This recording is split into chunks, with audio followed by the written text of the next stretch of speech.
Hello மக்களே, welcome back to my channel. இன்றைக்கி நம்ம என்ன வீடியோ பார்க்க போகிறோன்னு பார்த்தீங்கன்னா, எனக்கு தெரிஞ்சு யூடியூப்பில் இதுதான் ஃபஸ்ட் டைம் நிலக்கல்ல ட்ரோன் ஷாட் போடுறது.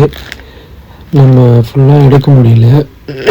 என்ன ரீசன் பார்த்தீங்கன்னா, அங்கே வந்து கேரளா போலீஸ் அதிகமாக இருப்பாங்க. சரி, போன இடத்துல எதுக்கு தேவையில்லாமல் ரிஸ்க்குன்றதுனால தான் நம்மளால் நம்ம எடுக்க முடிஞ்ச அளவுக்கு மட்டும் எடுத்திருக்கோம். அதேமாதிரி ரொம்ப தூரம் நம்மளால் ஃப்ளைட் பண்ணவும் முடியல. ஏன்னா நம்ம இருந்த ஏழாவது பார்க்கிங் பக்கத்துலேயே கூடயே ஒருத்தர் இருந்ததால் நம்மளால் அவ்வளோ தூரம் ஃப்ளைட் பண்ண முடியல.